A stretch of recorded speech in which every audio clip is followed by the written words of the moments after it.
and never forgetting also that there is this other unseen hand that knows absolutely what consciousness is,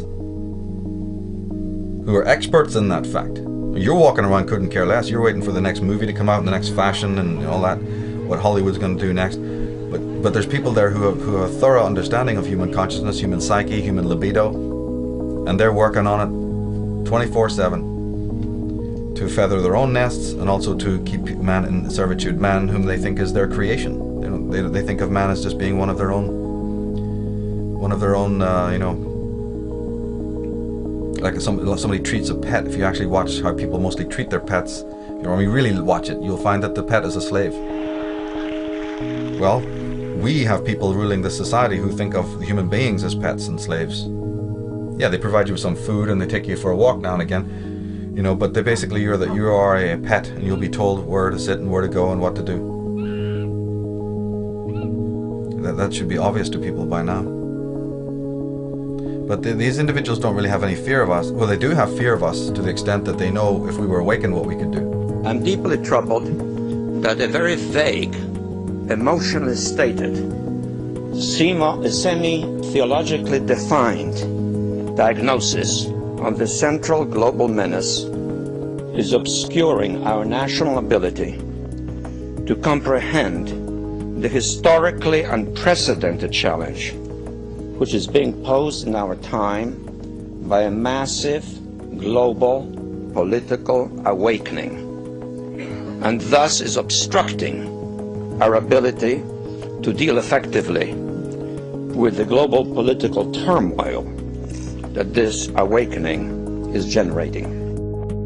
So their motive of why they would want to dumb down people is also highly practical. Remember, these people are very, very practical. They may be evil, but they're also very practical. They know that you don't want a mass of intelligent, free-thinking, self-aware, proactive, deeply concerned, spiritually empowered people. That's the worst threat that they can imagine. So it's very practical for them to keep people, what do they call it? One leash for one neck. Everybody in a complete sense of consent, with the illusion that they're independent. It doesn't work without that.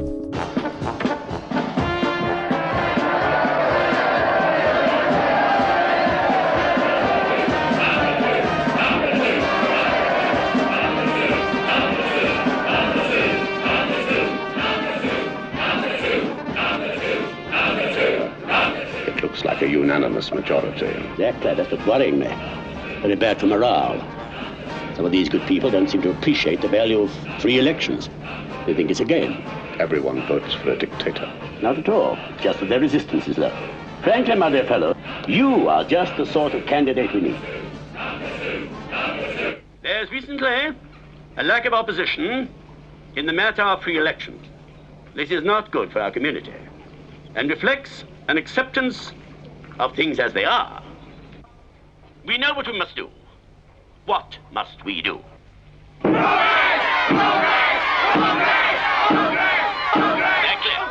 We are, however, fortunate in having with us a recent recruit whose outlook is particularly militant and individualistic. Let us hope that he will not deny his duty to the community by refusing to take up the challenge.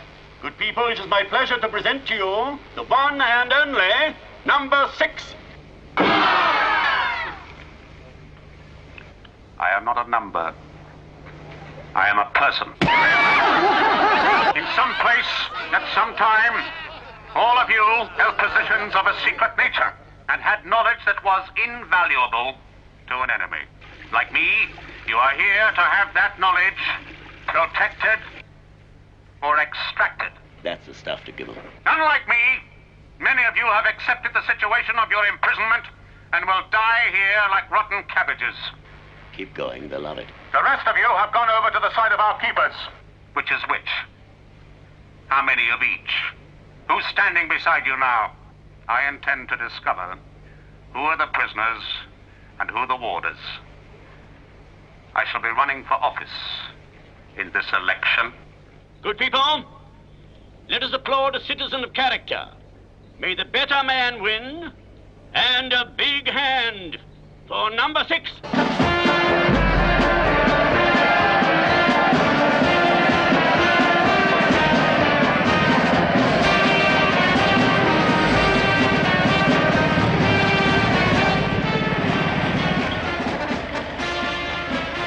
Seeing you.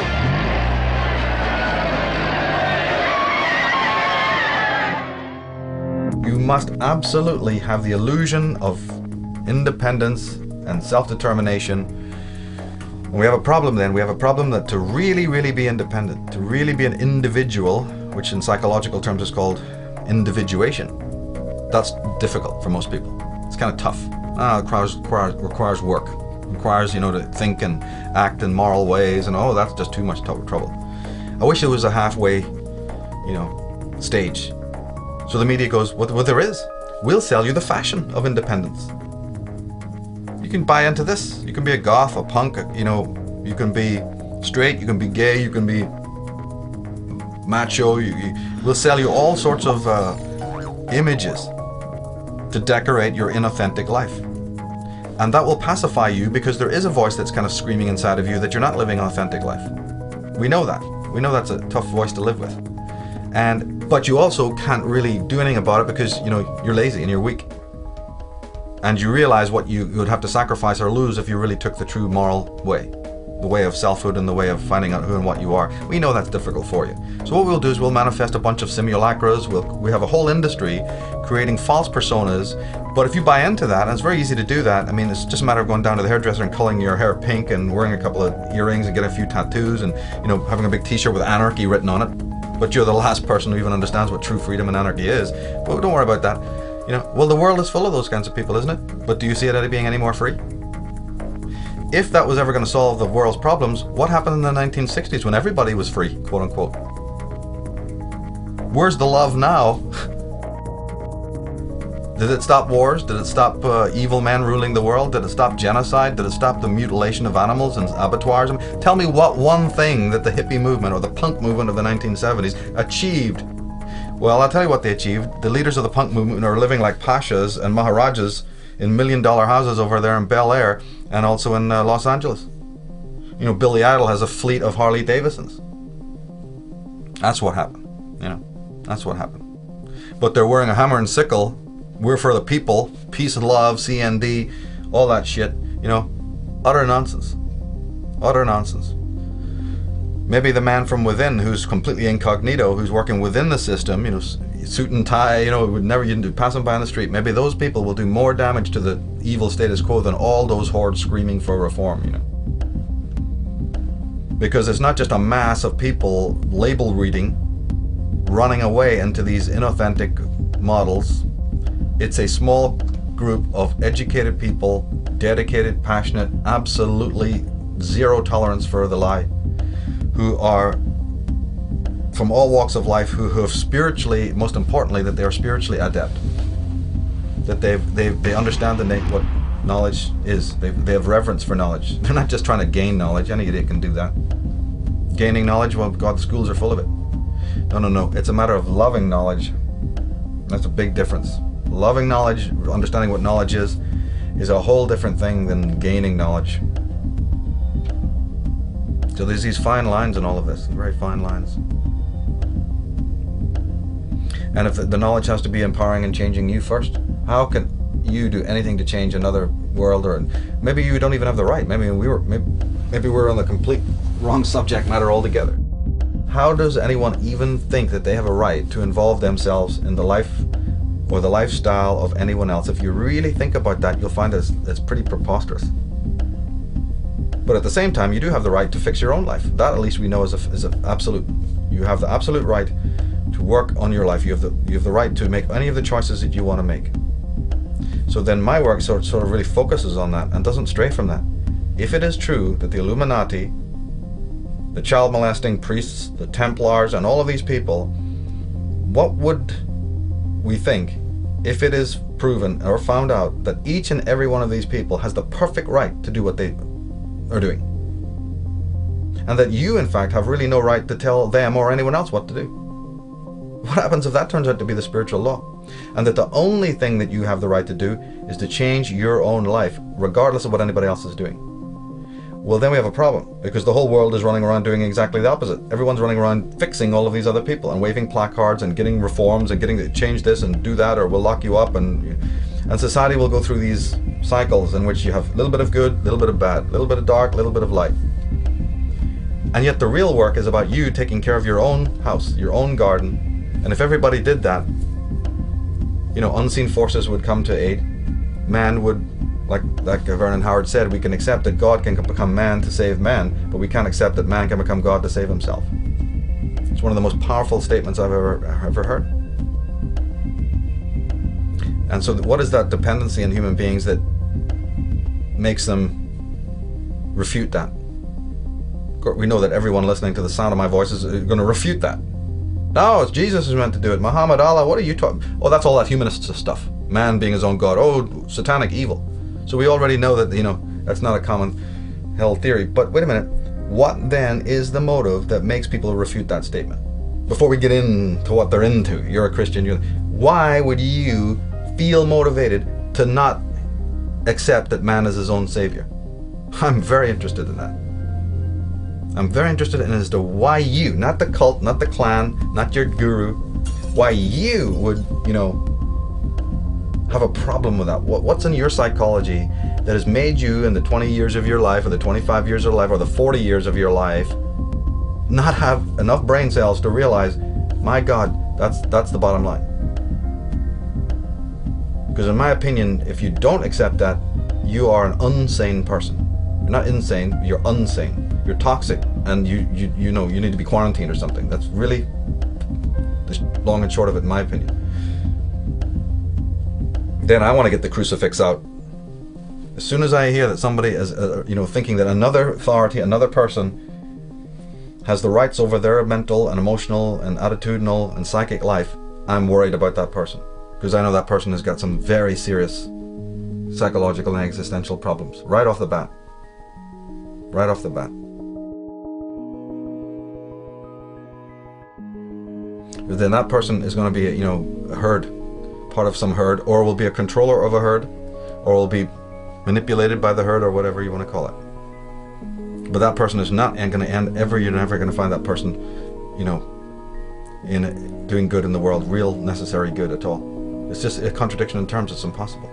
They may be sold the illusion or the delusion that they're doing wonderful work, because they give to Live Aid or the next stupid charity that pops up out of the woodwork.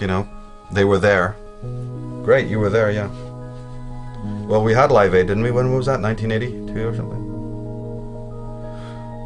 Did the world get any better? No, all that happened is Bono and Geldof got on their best clothes one day and walked off down there to Buckingham Palace, got on their bony knees and said, thank you, Mom, for their little award. Okay, that's what happened. And their kids will go to good schools, and they will have, $1 million hotels, and they'll have the best time of it, because they're sellouts. They're people who sold out, or were already working for this cult of Dionysus, people's champions, in order to lead you away, just like in the Monty Python Meaning of Life. Follow Andre, the waiter. He's got something to show you, so you go up down some streets, over here, up some alleyways, come on, through a bunch of parks, take you on a 15-minute tour nearly there now, to show you something. See that? It leaves you up in an empty field. Much of a philosophy, I know. Fuck you. And then gets angry with you. Fuck off. You don't think it's very much. Don't come following me. Yeah. So keep on following Andre. That's what every guru, every priest, every politician is telling you. It's all tomorrow. Every scientist, you're going to have it tomorrow. You're going to have it tomorrow. You can't have it today, because we don't live in the now. We live in tomorrow's world. Tomorrow doesn't even their own science proves tomorrow doesn't exist, but they're going to tell you it all exists in tomorrow. So the fundamental line is, discover that there's a hidden hand, mind controlling the world, operating to keep you down. Understand that you are a participant in that, because you are allowing those hooks into your flesh. I've said it many times, and I said it recently, said it last year. You must distinguish the difference between saying, have I been sold a lie? And the difference between, yeah, but have I bought a lie? Because there's all the difference in the world attitudinally between those two statements. You are being sold a lie. But that's the perfect right of that salesman to sell you a lie. The universal force doesn't care about that. Universal force's judgment, field is not really operating on that frequency at all. the judgment field, the whole spiritual ball of wax begins based on whether or not you bought that lie. That's the clause, that's the nuance, that's the difference. It's a no different a rule than anything that applies when you're shopping downtown. I can't even think of how it would be different. You know, this person prefers Gucci over, you know, Versace. This person likes the Levi's over Wrangler. They have the right to sell you whatever they feel like. They have the right to even believe what they feel like. You know, somebody likes cappuccino, somebody else likes what? Latte, mocha, right? Choice must be there. The decision is yours. But where the real moral component comes in is what you bought and what you put your energy into and what you gave in exchange for what you bought. And if man is not in inner harmony or tuned correctly, he's going to create chaotic noise. If a guitar isn't tuned properly, don't expect it to play well. It's going to be in discord and it will create chaotic sounds. So the bottom line comes in, but how are you tuned? How are you tuning your inner instrument, your consciousness? As I said, the alternative to that is to not tune it, but then hang out with a whole symphony of likewise untuned people. So you can all believe you're cool. In fact, you can say, no, this is a radical new form of avant-garde music we're playing here. It's real hip, it's real cool. All this chaos. In fact, this chaos is really true. This chaos is the ultimate form of music. But that's just you know, mind controlling yourself into believing that your chaos is order. And unfortunately, there are very toxic people in the world who don't like order. They want chaos because they feel good in that chaos, and you're providing it for them.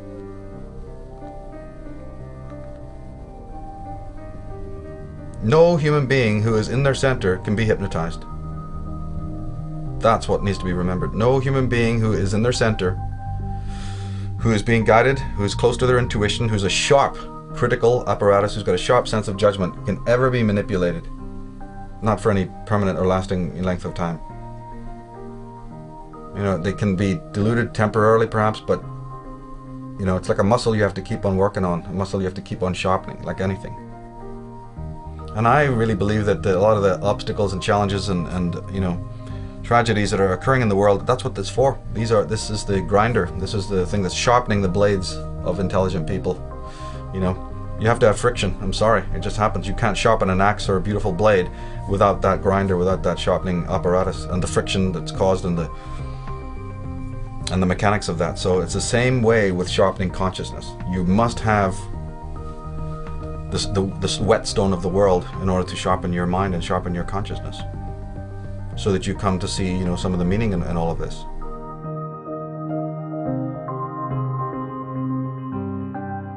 And it's ultimately a discovery of your own self. It's not about a discovery of society or other people. All of it is a discovery of who and what you are, ultimately.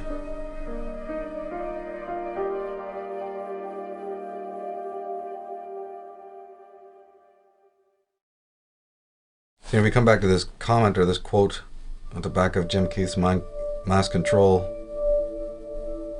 The first sentence was, "Here stands the new man." And this ties into my work on 2012. You know, and looking at just one other theory that might explain, because the generally held consensus is, you know, that 2012 will signal the end of the world. Obviously that's not going to happen, but it's not the end of the world, it's the end of man's world. It's the end of one cycle of experience. This is what I keep emphasizing, you know, it's that it's lunatic to think you can ever negatively affect nature or time or even the planet Earth to that extent. But what you can change is your own lifestyle, the lifestyle you've grown accustomed to politically, economically, religiously, psychologically, you see. From an astrological point of view, and if you tie in astrology with psychology, you get this concept about the death of the ego, that the ego of man's inner light, his inner sun, is finite. It has a finite life cycle, as a matter of fact. This is very much brought out in the Vedas, but it's also brought out in astrology with the 12 houses of the zodiac representing the 12 cycles, the 12 seasons of consciousness. Well, we happen to be in the very last degrees of the last sign of the zodiac, opening a whole subject connecting to the mortality, fatality of the ego itself. And that could this cycle be either the beginning or the ending cycle of this one phase of ego life. Doesn't mean that another type of ego life won't manifest tomorrow. All the gods are born out of the waters again, return to chaos, or then arises a newborn type of consciousness. But the fact of the matter is that predictions of tomorrow don't interest me. What interests me is what's happening now. What is the climate that's happening now? But even leaving that aside, whether or not the ego is going to die, or whether or not there is this life cycle in consciousness, which I personally do believe, the whole new man concept, or also what some scholars have called the post-human world, maybe that's it. Maybe that's what also we need to be paying attention to, that are we hurtling towards a time of apocalypse because the controllers or the people who think of us as their creations are actually going to move in themselves to another phase of life, another cycle of life. One that involves, the organic computer, or a more mechanical type of mind. The mind is quite capable of operating mechanically. The brain, as I said, after all, is programmed by the outside world. It's nothing more than a glorified computer. But so could the end of history, or the end of man's history, around about 2012 be this? The opening or the initiation, the inauguration of a post-human world in which man and computer, the cyborg is born?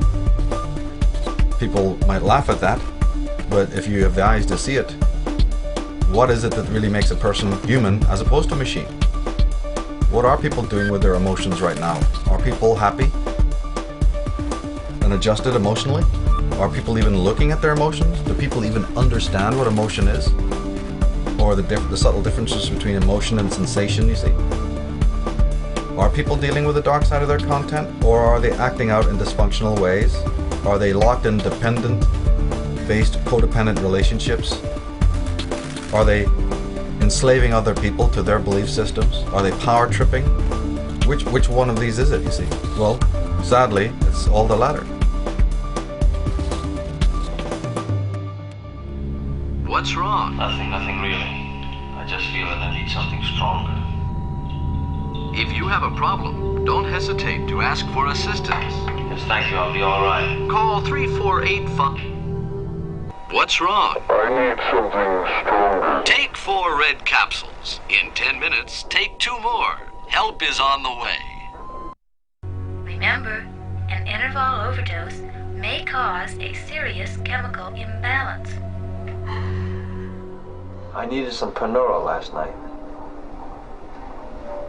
I feel as if something Excellent. odd were happening to me.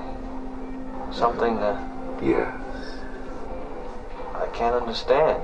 Could you be more specific? The sedatives.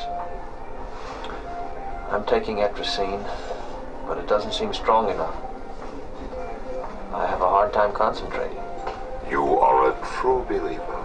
Blessings of the state. Please forgive me. Blessings of the masses. Thou art a subject of the divine, created in the image of man, by the masses, for the masses. Let us be thankful we have an occupation to fill. Work hard. Increase production. Prevent accidents. And be happy. So could it not be that in exactly the same way as a person will take a medication, a drug, a panacea, or some other kind of escape to escape their own inner emotions, in exactly the same way as that happens on a daily basis? If the government comes along tomorrow and says, we have the perfect way for you to get rid of these troublesome emotions, would the world not buy into it? I think the world would buy into it in 5 seconds flat. They would. They're already doing it.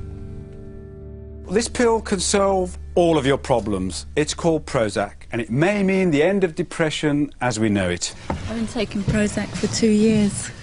And what difference has that made? Brilliant. Oh, she's Yes. smiling, eyes light up. And I feel as if I'm back to normal. You feel normal? Yeah. And you feel a better person? Yeah, yeah. Has it worked? You look very dubious, my friend. Apparently it has. I can't help being suspicious of it. I don't think she's the woman I married. Why? I think she's changed. In what way? I don't know.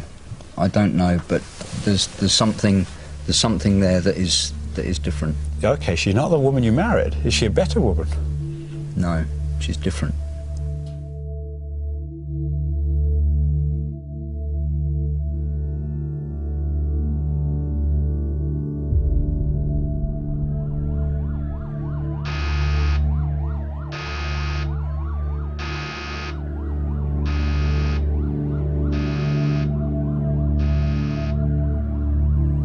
Medication, the prescription drugs are on the skyrocketing. Illicit drugs, of course. The climate of debauch, the feeling of disgruntlement and utterly alienated feelings, you see, of these mutilated teens who don't meet any wise grandparents, who are latchkey children, you see, who never see their parents. They grow up on fast foods and popcorn and the television.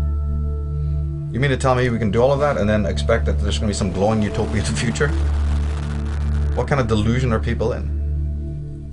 Nature is being toppled every 5 minutes to put new buildings and apartments, you know? That whole contradiction of then you cut down the trees and then you name the streets after them.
So if you have all of this and you're rational, you start to see that, wait a minute, man finds his own inner nature, his own psyche troublesome. He's not at peace with himself. He's certainly not even able to handle his own darker emotions. He has segmented and divided his consciousness into infinite parts. There's only one mind, one consciousness, but he has divided it into so many sections. The body and the brain, the heart and the mind, the soul and the brain, the soul and the mind. The psyche is now conscious and unconscious. The ego has, separate compartments. Well, says who? All of this division, because man is desperate to disassociate. That's a form of mind control. In fact, they know that in clinical mind control experiments, disassociation is one of the primal things. It's the first thing, is to break the mind up into many fragments. They usually do it through trauma. So man is traumatized on his own by operating in the world. He gets traumatized in his relationships. He may actually physically be traumatized by rotten parents. So we're talking about very, very physical things here. We're talking about people who may have undergone enormous abuse in their life. We may be talking about sensitive people who've been very, very betrayed and done, had terrible things happen to them. And that causes all sorts of ramifications, trauma, loss of center, terrible, blame game stuff can happen, or just a frozenness, a sense of trauma that just freezes your circuitry. Lack of trust, terrible hostility, defensiveness, all of that. In fact, some people have said that the ego is nothing but a mass of defenses. The ego, consciousness, is nothing but a mass of defenses. This is completely accepted. But to cut a long story short, what happens if we get to a place where people are so novice at even dealing with the most rudimentary psychic disturbances, shall we call it? In other words, anything that comes to ruffle the surface of that, Disney World, fake Hollywood creation of their sensational life. The one-sided, the one-seasoned world person who's quite happy with that, all the things that the society provides, and who's lost themselves in society and their job and their career and their sport, and all of that. Not that these things are individually wrong, but it's about how people have got immersed in all of this. So that person who's now completely one-dimensional, who's troubled by anything that, disturbs their little view of reality, this little homogenous world of franchised, corporatized, televised, media-sized, pre-digested rubbish that is being put out there, created ad infinitum. What happens, because the emotions don't go away. This is what Freud and all so beautifully proved. You can repress them, because this is a faculty of consciousness. It was actually a needed faculty, but we overdo it. You can repress your emotions. You can pretend they don't exist. You can forget, and then forget that you forgot, which is what repression is. However, the psychologists have always reminded you that that only works up to a point. The unconscious is not a endless dumpster in which you can perpetually dump all your psychic content, because life will bring up more challenges that again bring out those repressions. I believe that a lot of the chaos you're seeing now and the wars and the state of that America is in specifically is a result of psychic repression. But I've explained that elsewhere. What I'm looking at right now is, could it be that man becomes so threatened, so destabilized by his own emotions, such an incredibly disassociated person, that first they run to drugs, as the culture is doing now.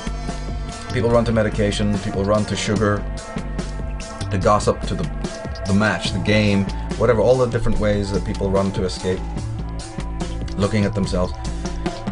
I don't see any difference in that. And if you predict that in the future, if you sort of look with prescience and think, well, man isn't changing that status quo. He's not getting any wiser. He's certainly not turning to alleviate the problem in a good way. Well, my God, then, that's pretty frightening. Is that what it means by the end of the world, the end of history? That all the idioms that have been built by our wise forefathers, we sell it up the river? When I look around at human beings, I can definitely see that coming.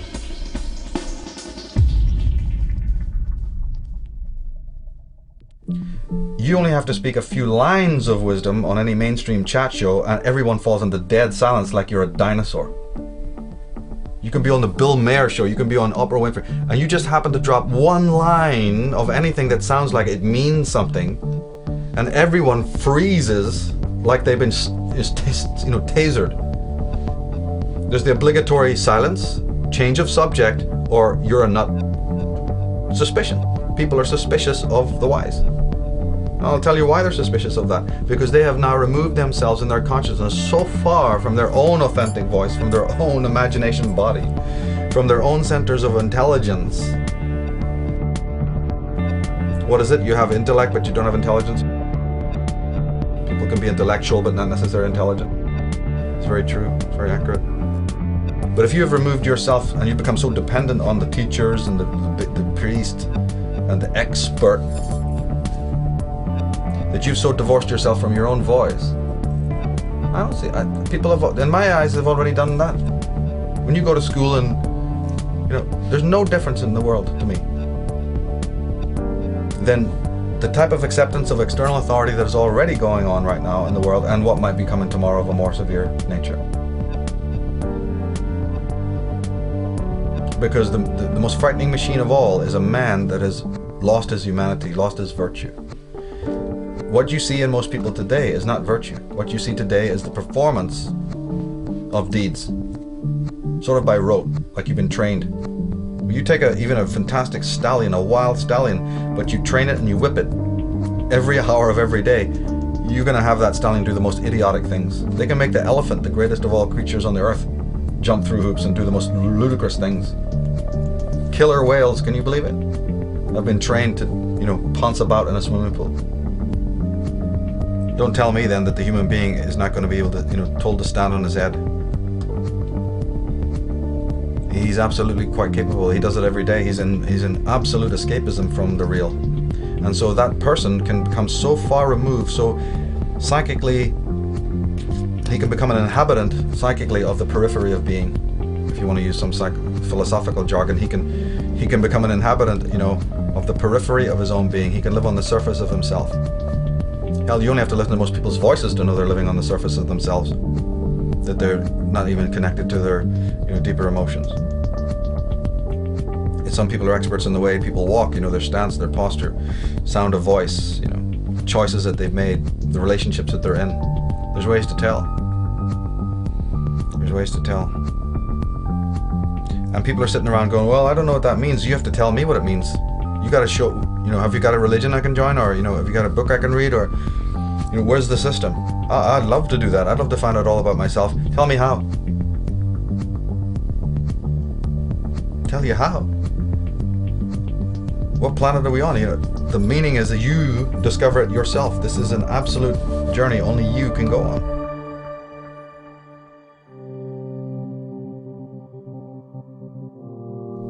So man was created once, or at least his biology was very messed with, and he arose in recent times. Somewhere between 50,000 years ago and 13,000 years ago, something incredible happened that then caused, historical trauma. And that trauma can be traced back about 10,000 years ago when the first records of man violence on man, man's violence on nature, the disconnect started to happen. And this bipolar type of thing happened. And one of the greatest symptoms of the fact that man is very removed from his center is that not only is he not looking at the dark side of himself, not only is he misunderstanding what it means when traumas happen and tragedy happens, complete misunderstanding of that, he's also misunderstanding those children of rebellion or children of the Holy Spirit who are amongst him now that are showing a new way. To make it more obvious or clear, all those so-called ADD children, right, attention deficit disorder nonsense, right? Oh yes, you're oppositional. I think back to the prisoner, Patrick McGowan, unmutual. So we better deal with you. You're unmutual. You don't want to be unmutual.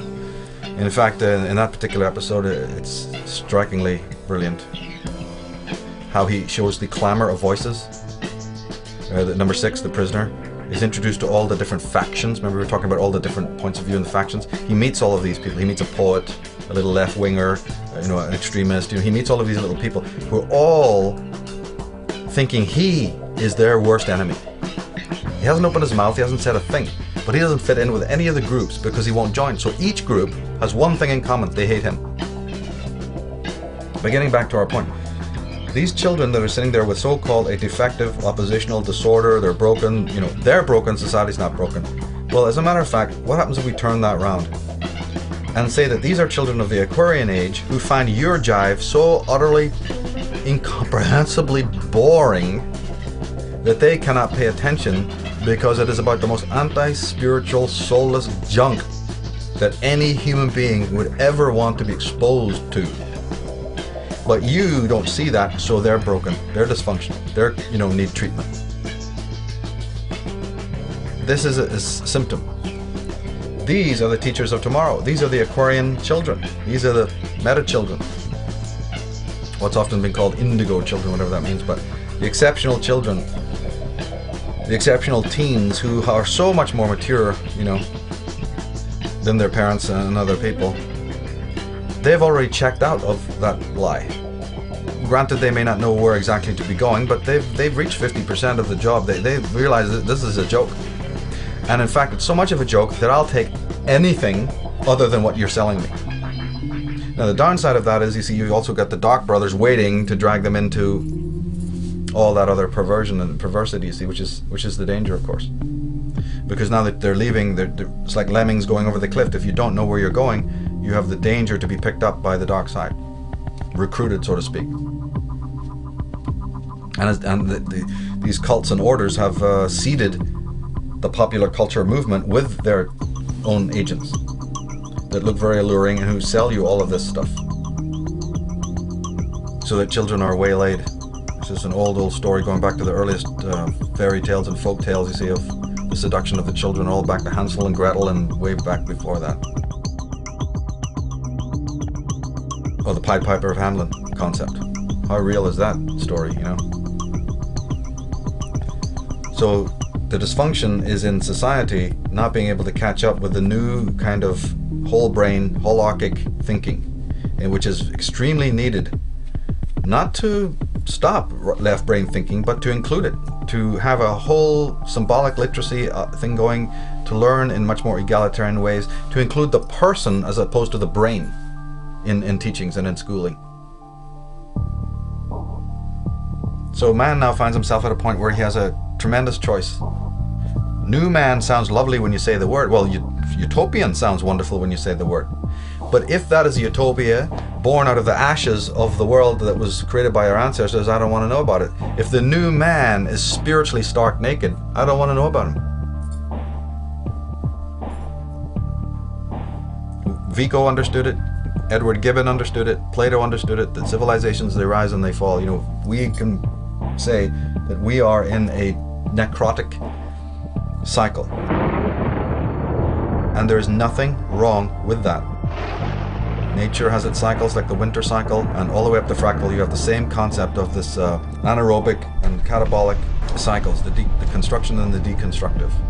All that needs to happen is an attitudinal change today in which people get with this deconstructive model and allow your children to explore it and understand it, because they are picking up on it like antenna more than the average person who's in lockdown, see, in this mediocrity of their life.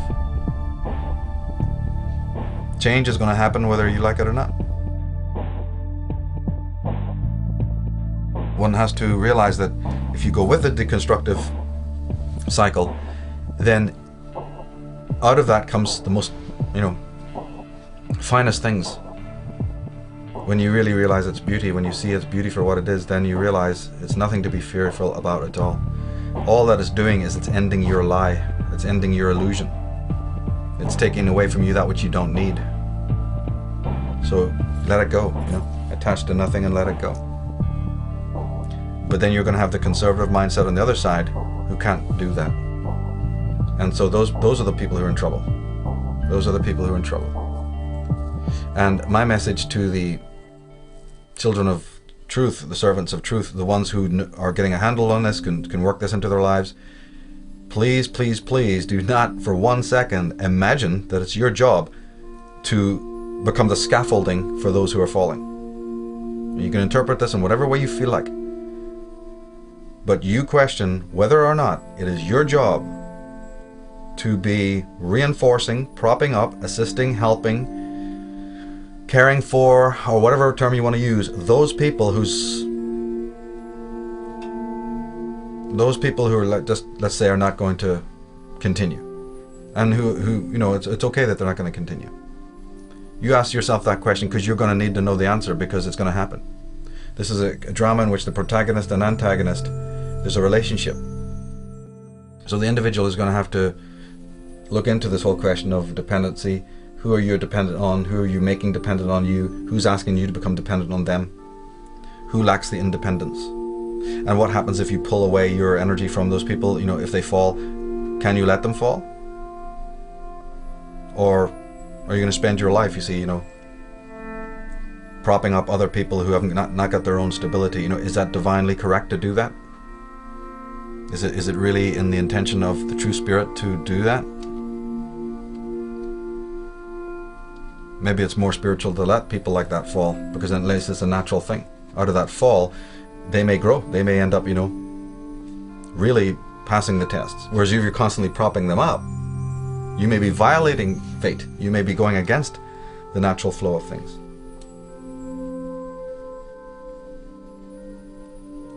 But I really encourage people also to not be too speculative about, you know, oh yeah, what's going to happen in the age of Aquarius, you know?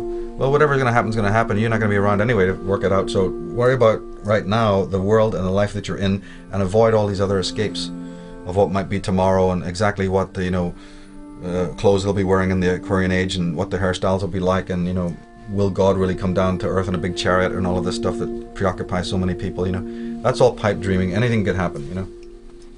Let your imagination roam free, but really spend your practical interests in what is happening now. You're living in an age in which you're meant to be an observer of it. You're meant to be like a sort of a super journalist. It's like that movie, you know, The Day the Earth Stood Still, where the guy comes down, you know. Each individual living today can adopt that kind of understanding. You're here witnessing something incredible. And you should laugh, and you should cry, and you should weep, and you should mourn, and you should be exalted. You should see all of it.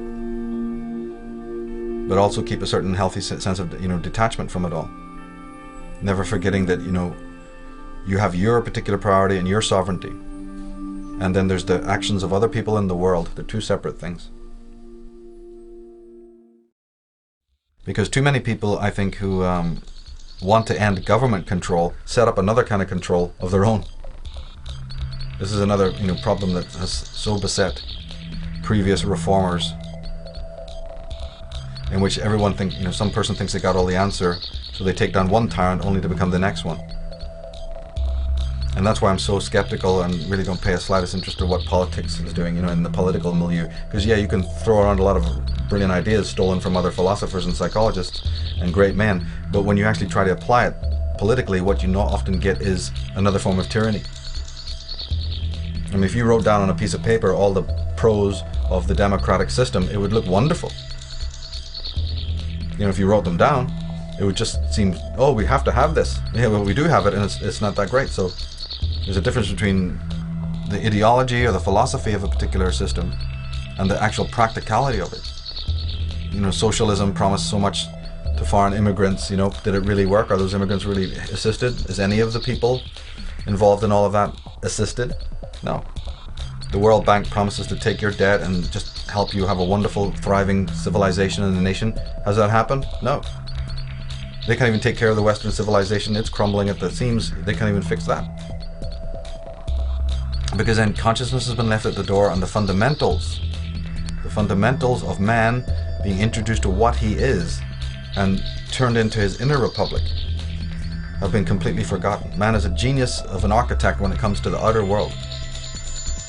He's created incredible things. Computers, you know, jet planes, and all sorts of marvelous stuff. But the sad thing about it is, and I believe it's also due to manipulation, age-old manipulation, is that he has sort of overlooked and escaped from and denied his inner inner temple. And so this is where the danger arises, where it becomes inevitable that at some point in life you will have occult knowledge, sacred knowledge, precious knowledge falling into the hands of wrong people.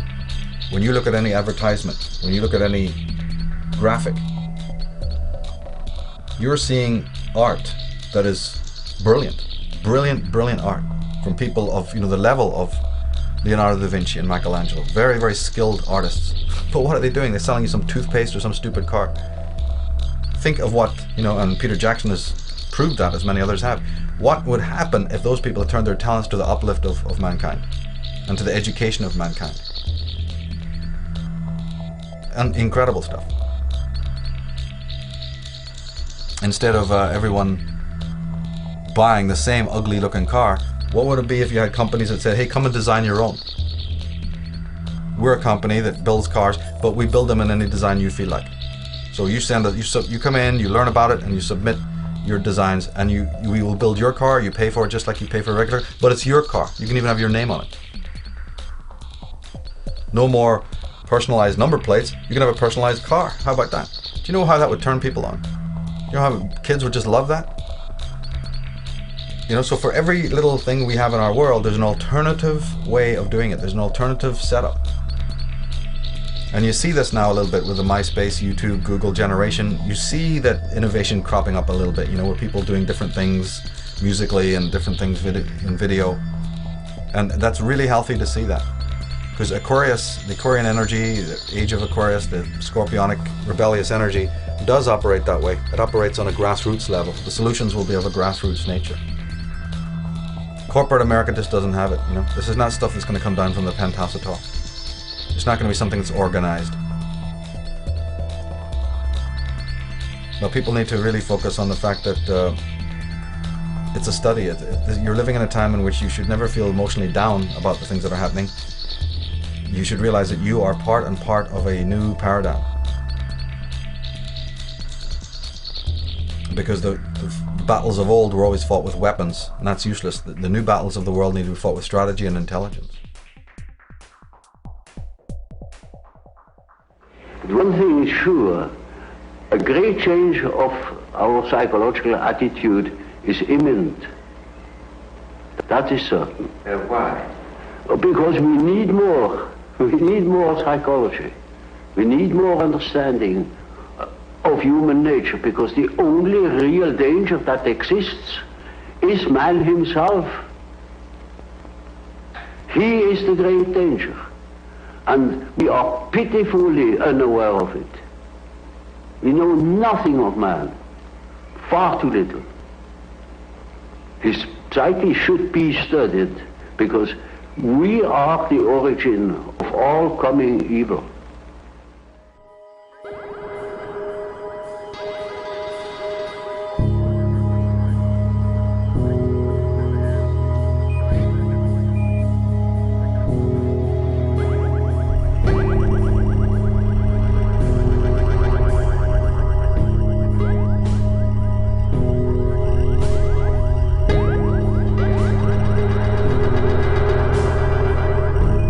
So, man is the origin and source of all coming evil.